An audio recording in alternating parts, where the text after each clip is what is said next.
오늘 이 마가복음 마지막 장 16장 1절에 보면 예수님을 정말 사랑하는 여인들 얘기가 나와요. 우리가 아무리 부모를, 어머니를, 아버지를 사랑한다 하더라도 어머니 돌아가시고 또 아버지 돌아가시면 그때부터 잊혀지기 시작하는 겁니다. 부부간에도 마찬가지죠. 아무리 좋은 관계였지만은 돌아가고 나면은 이제 그때부터 이제 홀로 서게 하기 위해서 무던히 애쓰고 이제 점점 기억에서도 이제 멀어지고 이렇게 할 수 있겠습니다.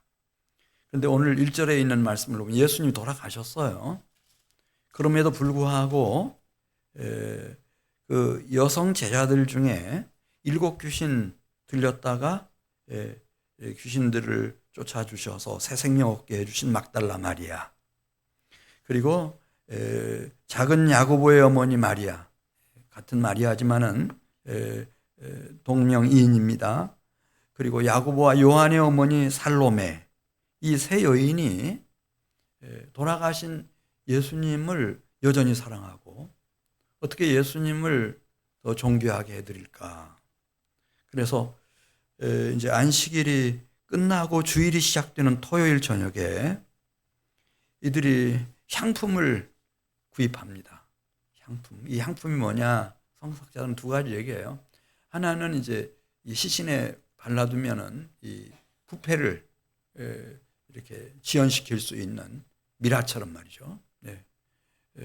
그런 향품이기도 하고, 그 다음에 또 부패함으로 이제 막 시신에서 시체가 부패하는 악취 이런 것이 날 수 있겠는데, 근데 그런 이제 역겨운 냄새들을 이제 없애주기 위한 그런 향품으로 이들이 향품을 구입합니다. 물론 이제 일반 평민들이나 민가에서는 이렇게 하지 않았고, 우리가 역대기 기사를 보면은 왕궁에서 아사 왕이 죽었다 그러면은 이 향품을 대량 구입해 가지고 시신이 천천히 부패하도록 그 부패 속도를 이렇게 늘리기도 하고 늦추기도 하고, 그리고 이제 그 시신에서 나는 그런 냄새를 이렇게 향기로운 냄새로 바꾸기도 하고 그랬는데, 이미 장례식 다 끝났습니다마는 이 세 여인이 돌아가신 예수님의 시신을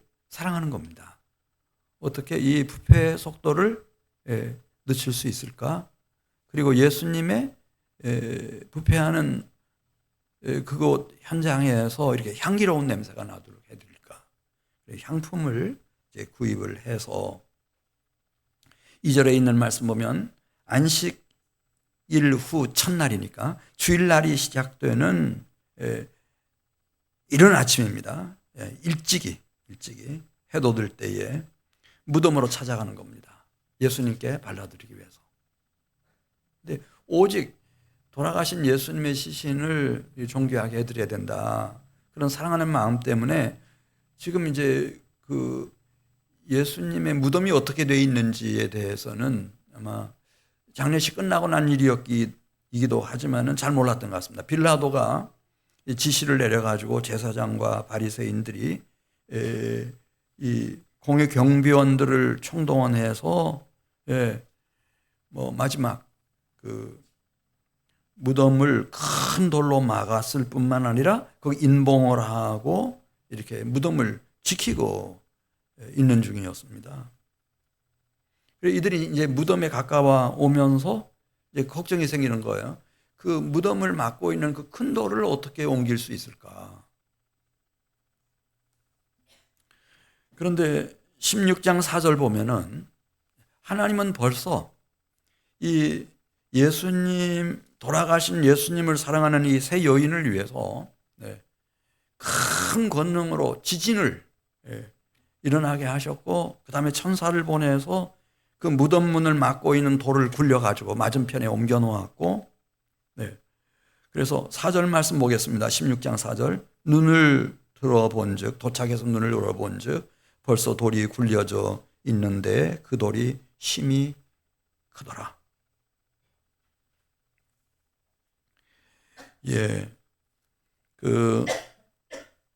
그런 말씀 나오죠. 이제 이렇게 작은 능력을 가지고 주님을 정말 사랑하고 하나님을 경외하는 사람들에게는 볼지어다 내가 내 앞에 열린 문을 두었어도 능히 닫을 사람이 없느니라. 그런 말씀이 이제 요한계시록 3장 8절에 나오는데 정말 주님은 이 새 여인을 위해서 열린 문을 준비해 놓으셨습니다. 예. 16장 7절로 가겠습니다.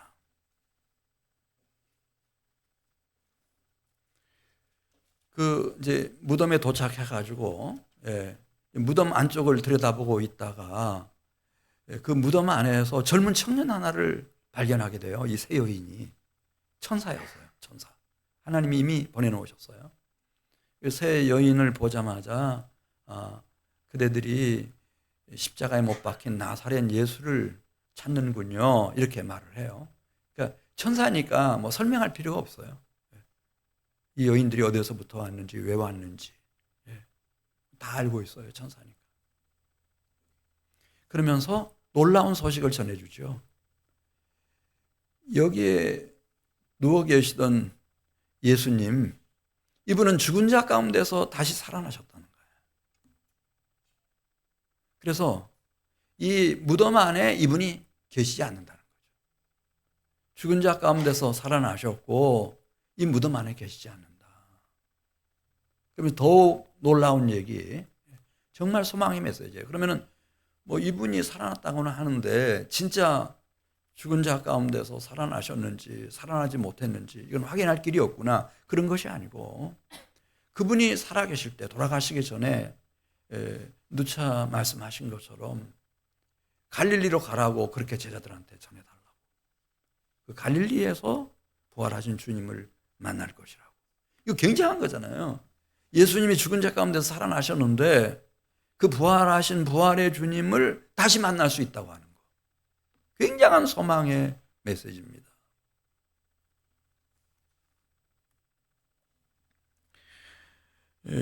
그래 마가복음 16장 9절 가서 보면은, 그런데 이제 다른 제자들은 이런 천사의 말을 듣고 이제 집으로 돌아갔고, 한 여인이 이 예수님의 무덤을 떠날 줄은 몰라요.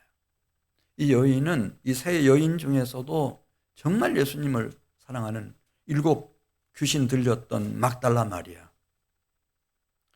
천사가 그렇게 얘기해 주는 거는 알아들었어요. 알아들었는데 이 현실이라는 게 있잖아요. 예수님이 십자가에 못 박혀서 임종할 때 가장 지근거리에서 직접 보았던 여인 막달라 마리아. 그 시신이 십자가 위에서 내려져서 어떻게 아리마대 요셉과 니고데모를 통해서 이렇게 염습을 하고 어떻게 무덤에 모셨는지 그 일련의 과정을 다 봤어요. 그러면서 예수님 모시는 게 너무 빈약하다. 이분은 너무 존귀한 분인데 이분에게 향품이 더 필요하다. 그래서 이 향품을 준비했던 그 주도적인 역할을 했던 막달라 마리아. 이 막달라 마리아는 빈 예수님의 무덤 근처를 떠나지 못하고 그 동산을 떠나지 못하고 계속 찾는 거예요. 혹시 누가 예수님의 시신을 손댄 것 아닌가, 그런 생각이었던 것 같습니다. 우리 16장 9절 말씀 같이 보겠습니다. 예수께서 안식 후 첫날 이른 아침에 살아나신 후 전에 7 귀신을 쫓아내어 주신 막달라 마리아에게 먼저 보이시니, 그래서 이 막달라 마리아는 우리 기독교 사상 첫 번째 부활의 주님을 만난 주인공이 됐습니다. 이 얘기를 이제 요한복음 20장 15절부터 쭉 써내려가는데, 예수님의 시신이 그 무덤에서 없어진 것을 알자마자 이 막달라 마리아는 그렇게 슬퍼했다는 거예요. 온통 신경이 예수님의 시신을 찾아야 되는데 이 시신을 잘 모셔야 되는데, 돌아가신 예수님의 시신 잘 모셔야 되는데 이 1년밖에 없었어요. 아주 그냥 울면서 그 이제 무덤 주위와 동산을 헤매면서 예수님의 시신을 찾고 있을 때였습니다. 이걸 누가 아셨나? 요한복음 20장 기록에 하면 예수님, 부활하신 예수님이 그걸 알고 계셨어요. 그래, 예수님 부르죠. 여자여 어찌하여 울며 누구를 찾는가. 그러니까 이 마리아가 설명합니다. 혹시 당신이 옮겼거들랑 그 시신을 나한테 건네해 주십시오. 제가 그 시신을 모시겠습니다. 이 간단한 얘기 같지만은, 이 막달라 마리아는 예수님을 진짜 사랑하는 여인이었고, 돌아가신 예수님의 시신을 잘 모시는 것, 그 한 가지 소원밖에 없었어요. 계속 울고 있으니까 주님께서 부르십니다.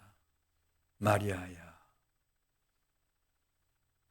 그러니까 그냥 거의 반사적으로, 마치 나사로가 무덤 속에 나흘이 있었지만은 나사로를 부를 때 나사로가 무덤에서 나온 것처럼 이 사망의 흑암 속에 깊이 지금 잠겨 있는 마리아의 심령과 영혼이 그냥 마리아를 부르시는, 자신을 부르시는 음성을 듣고 깨어나는 겁니다. 히브리 말로 라보니여 하고 대답을 합니다. 선생님이시여. 딱 보니까 부활의 주님이십니다. 너무 반가운 나머지 그분의 발등을 딱 붙잡으려고 하는 순간이었던 것 같습니다. 나를 붙들지 말라. 그러면서 주님 말씀하십니다. 내가 아직 내 아버지께 올라가지 않았다. 내 남자 제자들에게 전해다오. 이제 나는 나의 아버지, 바로 너희 아버지, 나의 하나님, 너희 하나님께로 아직 올라가지 않았다고. 그렇게 전해다오. 그럼 제자들 만나야 되니까. 갈릴리에서 만나야 되니까. 그 부활의 주님을 만나고 나서 16장 10절 말씀 보겠습니다. 이제 곧바로 이 막달라 마리아는 남자 제자들이 모여있는 장소를 찾아갑니다. 그들도 역시 슬펐습니다. 예수님을 믿는 사람들이니까. 이들이 이 세상에 태어나서 거룩한 빛을 보았습니다. 새 생명의 빛을 보았습니다. 그리고 다시는 어두움 속에서 이전 생활로 돌아갈 수 없다고 하는 것도 알고 있었을 것입니다. 그래서 이들이 슬퍼하며 울고 있는 중이었습니다. 막달라 마리아가 들어가서 이 사실을 다 얘기합니다. 십자가에 못 박혀 돌아가신 예수님이 살아나셨다고. 내가 그 부활의 주님을 지금 만나고 오는 길이라고. 그랬더니 제자들이 다 기뻐했죠. 제자들 중에 몇 명이 예수 그리스도의 부활을 믿었나요? 11절에 나옵니다. 마리아가 증언하는 얘기를 듣고도 믿지 않았습니다. 여러분, 아담과 하와 이후에 이 세상을 뒤덮고 있는 죽음과 사망의 흑암이 얼마나 강력하고 깊은지를 보여주는 대목입니다. 이미 베드로와 요한이 예수님의 무덤이 비어있는 거 확인하고 왔습니다. 근데 그들조차도 믿지 못하는 겁니다. 예수님이 부활했다는 사실.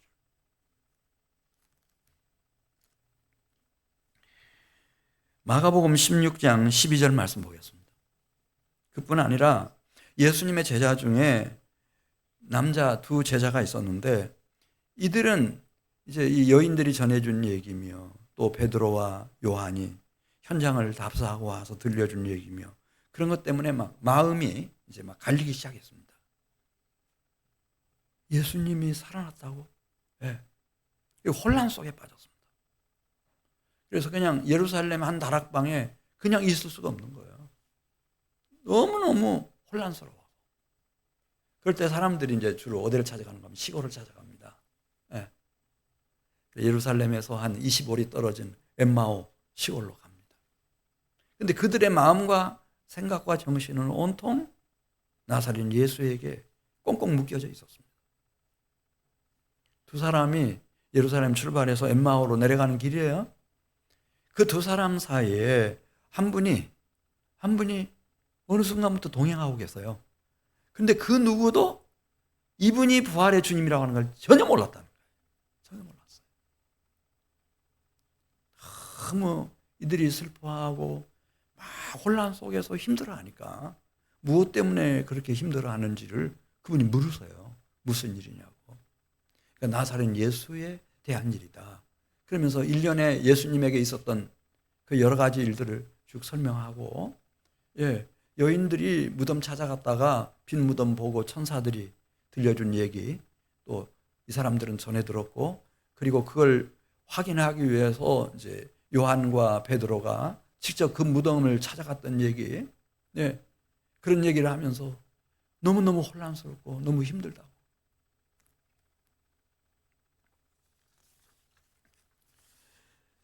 그때였습니다. 누가복음 24장 25절 말씀 보면 예수께서 직접적으로 말씀하세요. 미련하고 선지자들이 말한 모든 것을 마음에 더디 믿는 자들이여, 그리스도가 이런 고난을 받고 자기의 영광에 들어가야 할 것이 아닌가. 그리스도가 당연히 이 고난받는 종으로 살고 그 다음에 영광 가운데로 들어간다고 하는 사실, 이것을 모세와 선지자의 글을 다 일일이 인용하면서 다 설명을 해주셔요.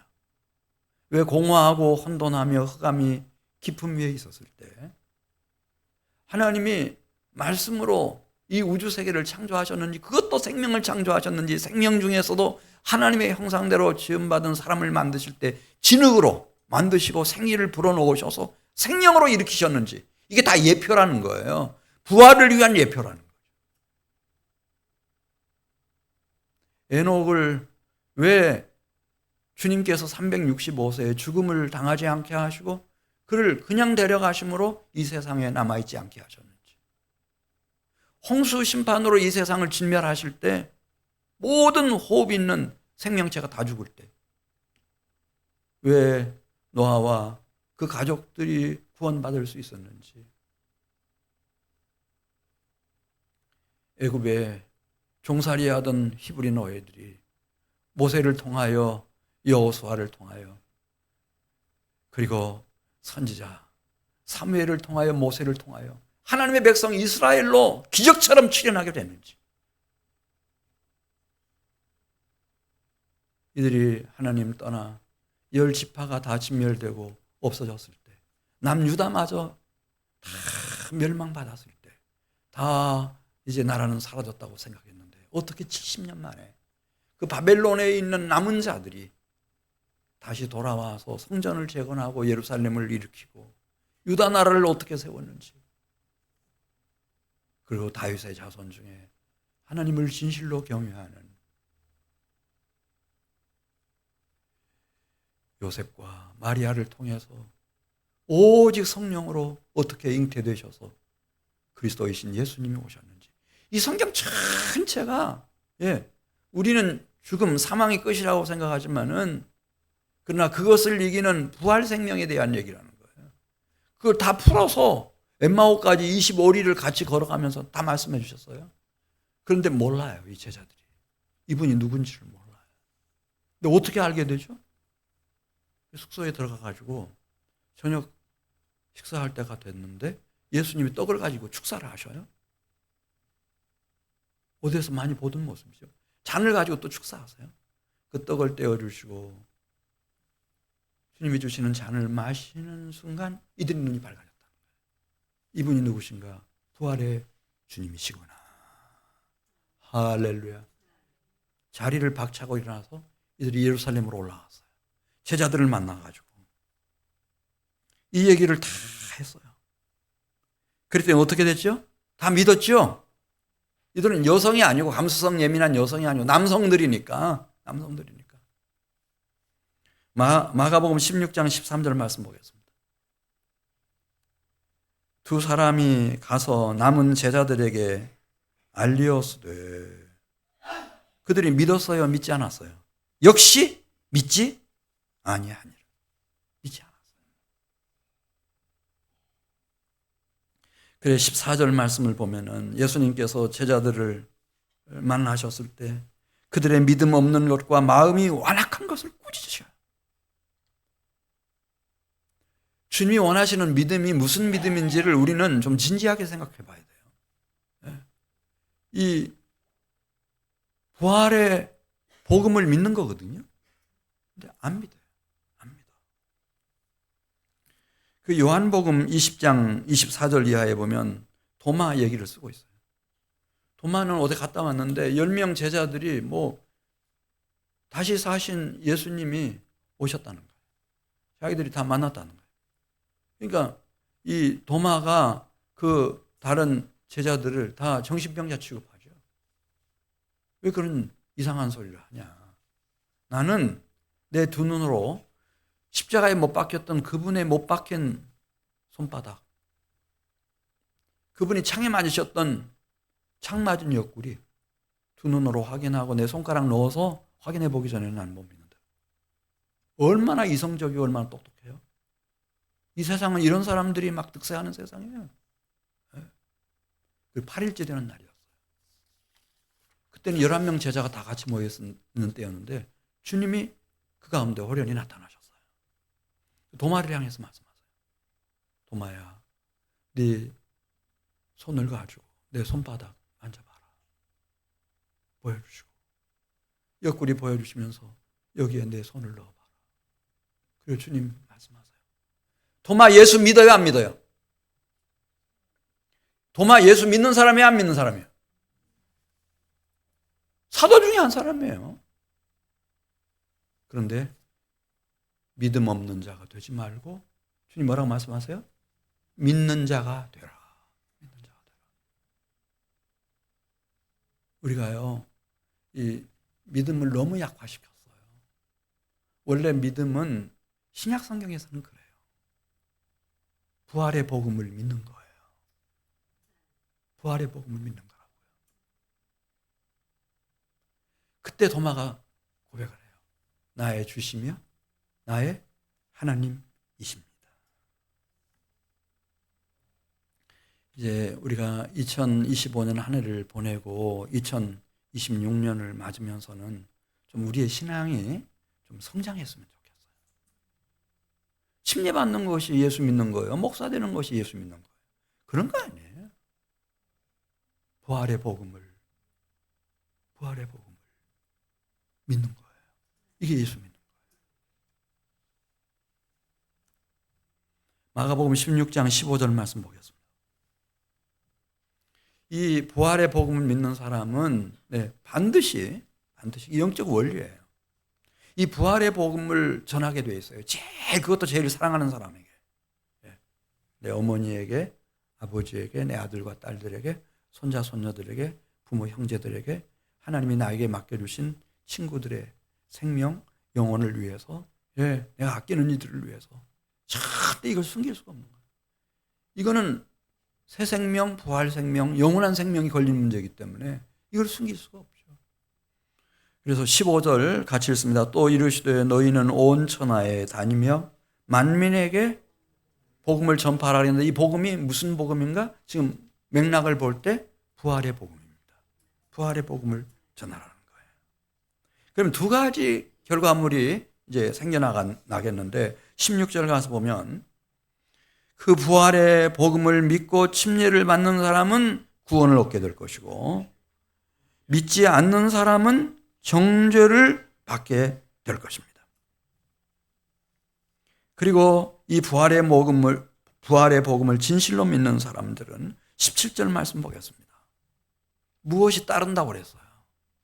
이 믿는 사람들에게는 무엇이 따른다고 그랬어요? 무엇이 따른다고 그랬죠? 17절 믿는 자들에게는 이런 표적이 따르리니 곧 그들이 내 이름으로 귀신을 쫓아내며 새 방언을 말하며 뱀을 집어올리며 무슨 독을 마실지라도 해를 받지 아니하며 병든 사람에게 손을 얹은 즉 어떻게 된다 그랬죠? 나으리라. 표적. 귀신을 쫓아내는 거예요. 기독교 신앙 가진 사람 중에서 귀신 안 믿는 사람들도 있어요. 네. 귀신이 뭐냐? 고린도전서 10장 20절 보시면은 아담과 하와 이후로 이 땅 위에 살아가는 모든 인생들은 다 종교가 있어요.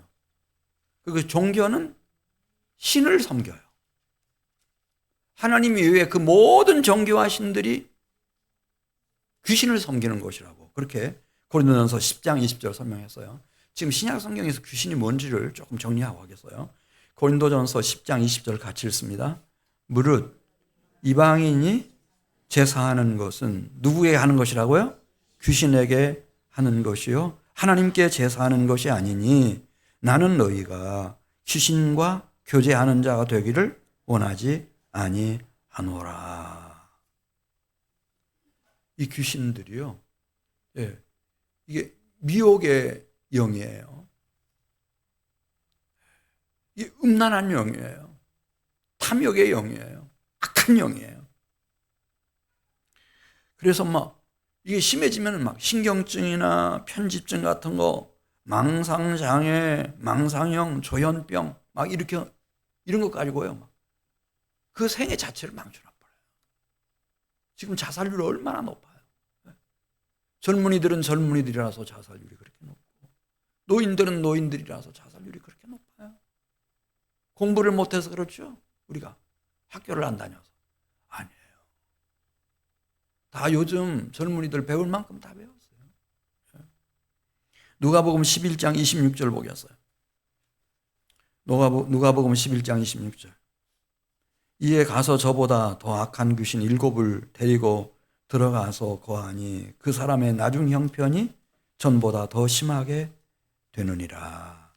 그러면서 마가복음 5장에 보면 진짜 더러운 귀신, 군대 귀신 들린 사람, 예, 이 악한 귀신 들린 사람 얘기가 나와요. 예. 그는 모든 대인 관계를 다 파괴시켜요. 뭐 친구하고 가족하고 고향 사람들 다 파괴됐어요. 같이 살아갈 수가 없어. 예.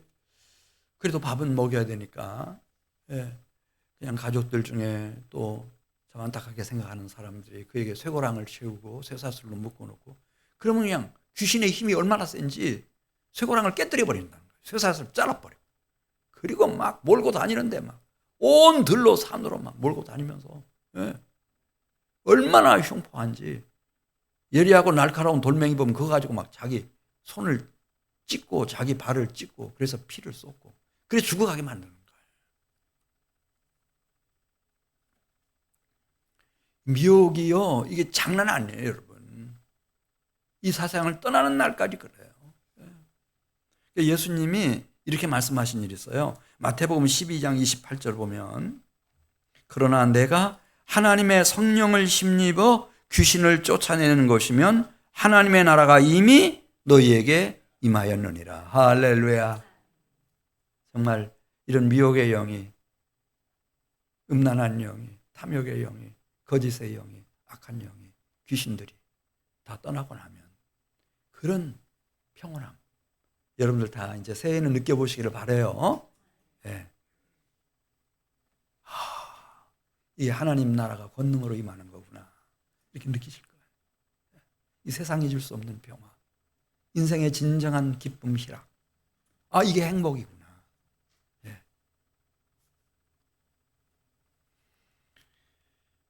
그리고요, 이 부활의 복음을 믿는 사람들에게는 이런 표적이 따른다고 그랬어요. 새 방언을 말한대요.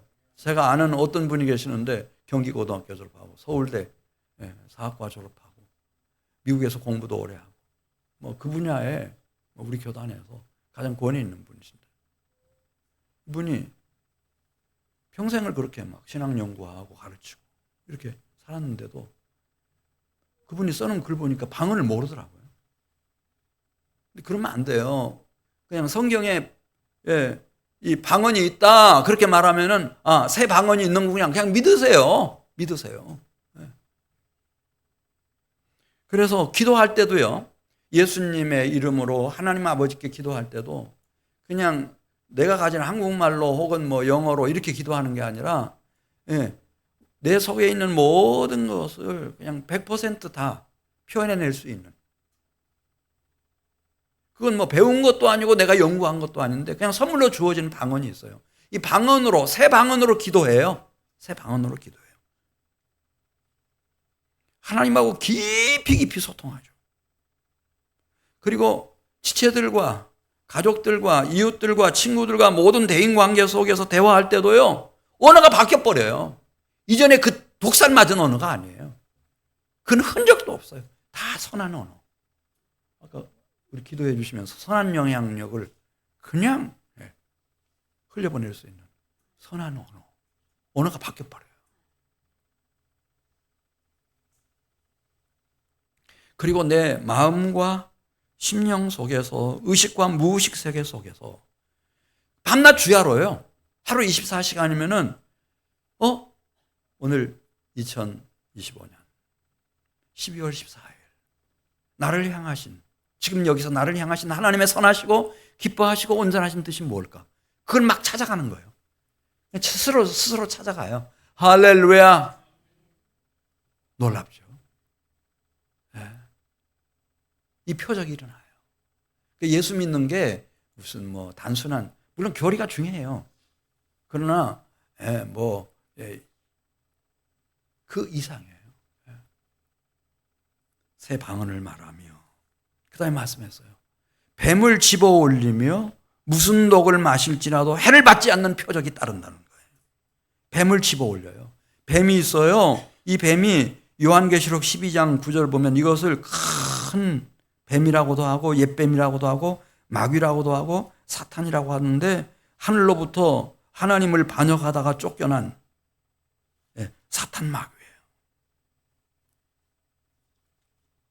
이것을 요한복음 10장 10절에서 도둑이라고 그랬어요. 이게 덮치면은 도둑질하고 죽이고 멸망시키는 일을 하는 거예요. 이거 뭐 최고 권력자가 되면은 괜히 그냥 힘을 과시하고 싶어. 한번 붙어보고 싶은 거예요. 전쟁을 하고 싶어. 못 견디겠어요. 그 배후에 짐승 같은 이 사탄 마귀가 역사한다는 걸 잘 모르죠. 너 내가 시키는 대로 하면은 온 국민들이 너를 중심으로 내가 구심점이 돼서 한 덩어리가 될 거다. 누구도 너 반대파가 없을 거다. 막 이러면서 너는 너에게 맡겨진 나라와 민족을 초강대국으로 만들 수 있을 거다. 막 이렇게 하면서 현혹하기 시작하면요. 예수님도 요한복음 8장 44절에서 말씀했어요. 이 마귀, 옛뱀, 사탄, 그와의 관련성을, 인류 사회와의 관련성을, 너희는 그 아비, 마귀된 자의 소생들이다. 그러면서 이렇게 말씀하잖아요. 마태복음 8장 44절에서. 그 마귀는 처음부터 살인자라는 거예요. 그 목표 자체가 생명과 영혼까지 다 멸하는 거예요. 살인자예요. 그 다음에 그 마귀는 거짓의 압이라는 거예요. 수단 방법을 가르치는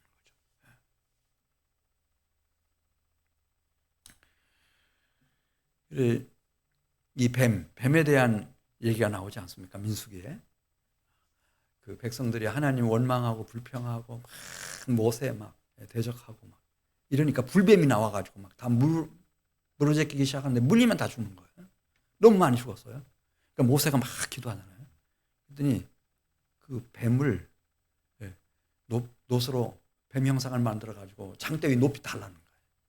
누구든지 뱀에 물렸을지라도 회개하는 마음으로 이미 달려있는 그 불뱀을 보면은 다 치유될 것이고 살아날 거다.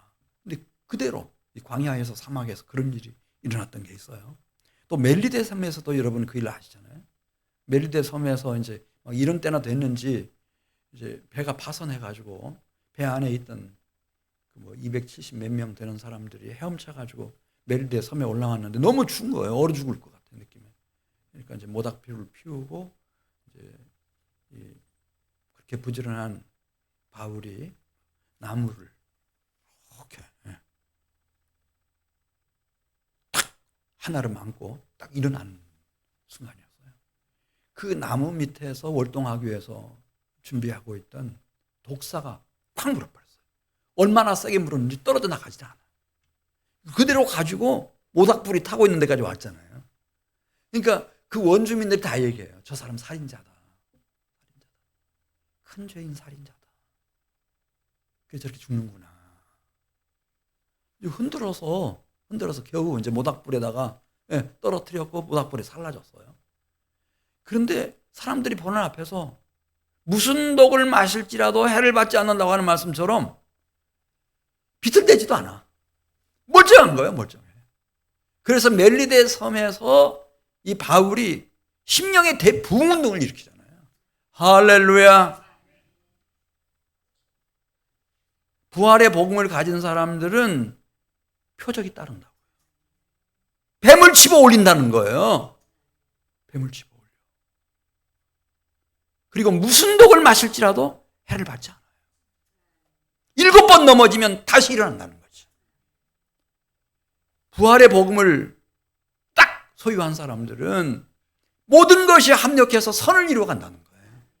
나의 연약함까지라도, 질병까지라도, 나의 실수와 실패와 죄악까지라도 모든 것이 다 합력하여 선이 이루어지게 만든다는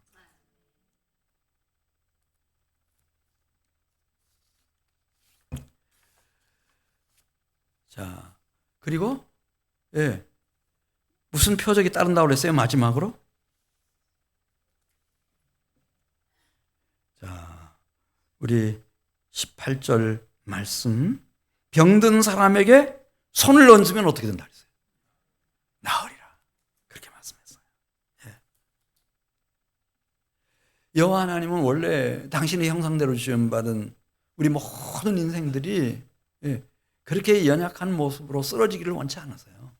그래서 모세를 통해서 출애굽기 15장 29절 나는 너희를 치료하는 여호와입니다. 그렇게 말씀했어요. 하나님 치료하세요.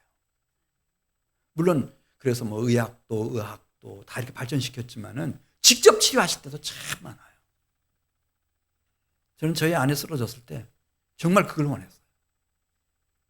왜냐면 저희 어머니도 똑같은 걸 봤거든요, 제가. 이 하나님이 직접 치료하시는 거 정말 보고 싶었어요. 시편 118편 17절에 있는 말씀 보면 그래서 이 부활의 신앙을 딱 가진 사람들은 살아가다가 뭐 어떤 아픔이나 고통이나 질병이나 실패나 어떤 인생의 어려움이 닥친다 하더라도 이제 끝났네, 나 여기서 죽네, 이렇게 망했구나, 그렇게 하지 않고 시편 118편 17절 내가 죽지 않고 살아서 여호와께서 하시는 일을 선포하리로다. 여호와께서 하시는 일을 선포하리로다. 할렐루야. 그런 거룩한 비전이 막 밀려들죠. 밀려들어요.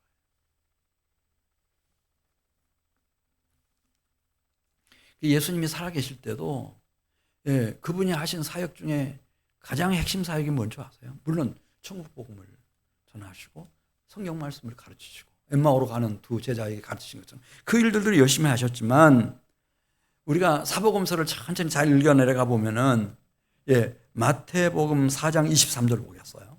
예수님께서 하신 것은 치유의 사역이에요. 우리 한민교회 성도 한 분 한 분이 저 영아부부터 에노케까지 다 부활신앙을 가지고 치유자이신 주님을 좀 바라볼 수 있기를 바라요. 그리고 누가 이 교회에 부임하시든 이 치유의 사역을 무시하면 큰일 나요. 마태복음 4장 23절 보겠어요. 예수께서 온 갈릴리에 두루 다니시면서 백성 중에 모든 병과 모든 약한 것들을 고치시니 그 소문이 수리아까지 퍼져나갔고 뭐 수리아에서 오던 그 이방이라는 얘기예요. 수리아 사람들. 모든 앓는 자, 각종 병에 걸려서 고통하는 자, 간질하는 자, 중풍병자들 데리고 오면 다 고쳐주셨어요. 다 고쳐주셨어요. 이분은 다 하실 수 있어요. 부활의 주님이시니까. 사망 권세를 이기신 부활의 주님이시니까. 그리고 이 부활신앙을 가진 사람들은 뭐 똑같은 사역을 계속 계승해가지고요. 계속 재현해가는 거예요. 바울도 그렇잖아요. 그 사도행전 19장 11절에 있는 말씀 보면 하나님이 바울의 손으로 놀라운 능력을 행하셔서 그렇게 많은 병자들을 고치셨다. 그런 얘기 쓰고 있잖아요. 자, 우리 마가복음 16장 19절로 가서 보겠습니다. 주 예수께서 말씀을 마치신 후에 하늘로 올려지사 하나님 우편에 앉으시니라. 20절 제자들이 나아가 두루 부활의 복음을 전파할세. 하늘 보좌 우편에 계신 주께서 함께 역사하셔서 무엇으로 말씀을 확실히 증언하시니라 그랬죠? 표적이 있어야 돼요. 결국은 나를 치유하신 표적. 죽은 자를 살리시고 없는 것을 있는 것 같이 불러내시는 표적. 하나님 나라의 권능의 표적. 이거 가진 사람들이 부활의 주님의 산증인들이 되는 거예요. 그렇지 않고는 힘이 없어요.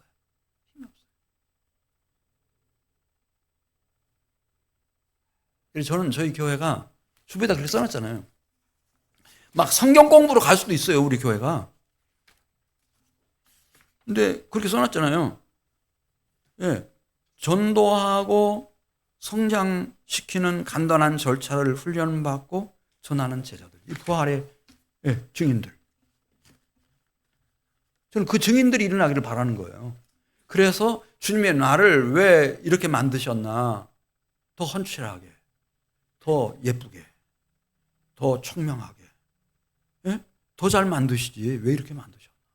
그리고 나는 왜 이렇게 몸이 약한 거야? 아픈 데가 많아. 그리고 이렇게 문제투성이야.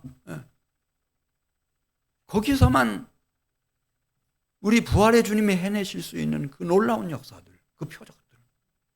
그것 가지고 주님의 나라를 세워가는 역군들이 되기를 바라는 거예요.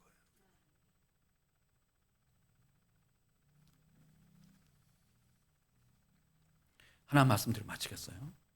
요한계시록 1장 9절에 보면은 이거를 이 복음의 본질, 부활의 복음의 본질을 제대로 딱 깨우친 사람이 사랑하시는 제자 요한이었어요. 그래서 요한계시록 1장 9절 보면 요한은 평생을 무엇을 위해서 살았는가? 하나님의 말씀을 물론 가르치지만은 예수 그리스도를 증언하기 위해서, 부활의 복음을 증언하기 위해서 열심히 헌신하고 충성하다 보니 체포돼 버렸어요. 초대교회는 이게 신앙의 자유가 없었거든요. 체포돼 버렸어요. 그러면 죽든가, 사자뱀에 대해서 죽든가, 아니면 교수형에 처해지든가, 목이 달아나든가. 그렇지 않으면 이제 쫙 유배지로 보내버려요. 근데 이 요한은 반모라고 하는 에베소 200리가 넘게 떨어져 있는 그 작은 섬, 반모섬에 유배지로 보내졌어요. 거기 흉악범들, 살인 강도들, 막 이런 사람들 있는, 반역자들 있는, 아주 막 밤낮 주야로 탄광해서 막 일하고 그러다 쓰러져서 죽어가도록 만드는, 도망칠 수도 없고, 그리 끌려간 거예요. 근데 거기에도 주일날이 왔어요. 온 마음을 당해서 경건하게 이제 예수님의 이름으로 아버지 하나님께 예배를 드리는 순간이었어요. 하나님의 보좌 앞에 있는 7명, 성령의 기름 부음이 큰 감동과 함께 요한에게 임한 거예요. 할렐루야. 그러면서 이렇게 주님의 나라가 확 열리고 음성이 들려오는데요. 너무너무 신비한 음성. 거기서 그는 비로소 보는 거죠. 야, 부활의 주님의 그 영화로우심. 그 앞에서 자기는 가장 사랑하는 제자임에도 불구하고 죽은 시체처럼 됐대요. 손가락 하나 까딱할 수 없는 거예요. 그분의 거룩한 영광과 위엄 앞에서. 근데 주님께서 손을 얹으시고 두려워하지 말라. 그렇게 말씀하시면서 한 가지 부탁을 하죠. 네가 보고 들은 것을 두루마리 책에 기록해가지고 7 교회들이 이것을 읽도록, 7 교회라는 말은 완전수이기 때문에 이 지상에 있는 모든 교회, 세상 끝날까지 그 교회들이 이 두루마리 책을 읽을 수 있도록 그렇게 해줘라. 그러면서 지금 내가 본 것과 앞으로 너에게 보여줄 것들을 다 두루마리 책에 기록하라. 그러면서 그때 보여준 것이 뭔지 여러분 아시죠? 그 영화로우신 주님이 어디에 계셨죠? 제국 사이에 계신 게 아니고 어디에 계셨죠?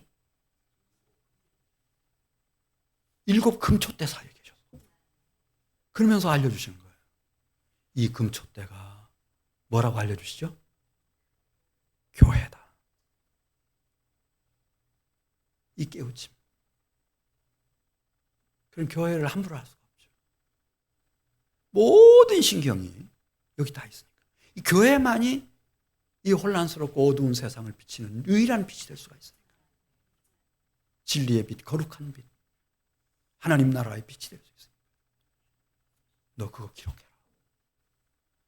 그리고 그 주님이 그 7 금초대 사이를 거니시면서 오른손에 무엇을 가지고 계셨어요? 별이었어요. 7 별이었어요. 그리고 알려주시는 거예요. 이 7 별이 누군지.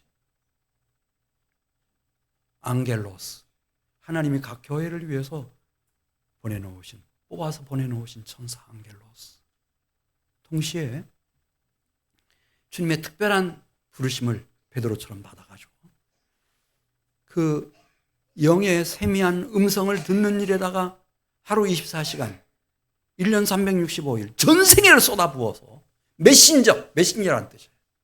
이거 사자라고 말해요. 사자. 우리 신약 성경에서.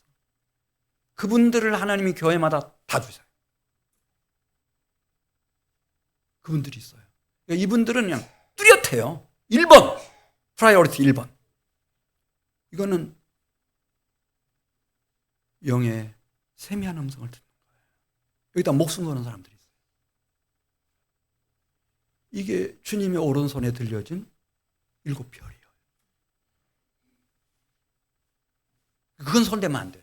여러분들이 뭐 이 교회에서 신앙생활 하든 다른 교회로 가시든 오늘도 보니까 우리 교회에서 이사하시고 먼 곳에 가 계시다가 다시 한민교회로 오시기로 했다고 부부가 다시 오셨어요. 뭐 다른 교회 가셔도 괜찮아요. 그러나 여러분들이 평생 주님을 섬길 때 손대서는 안 될 것. 그것은 주님이 직접 붙잡고 계시는 당신의 메신저, 사자에게 손을 대면 안 돼요. 주님이 알아서 하기 때문에. 이거 좀 두루마리 책에 기록해서 다 전해줘라. 그러면서 새 하늘, 새 땅, 새 예루살렘 성까지 확 열리잖아요. 이거예요. 하나님 나라의 권능. 권능의 하나님 나라의 임재. 그 속에 들어가는 거죠. 근데 그걸 하려면은 우선 믿음이 우리가 이렇게 부활의 복음을 믿는 신앙. 할렐루야. 이것만 임하고 나면 그렇게 힘들 건 없어요, 인생이. 우리 같이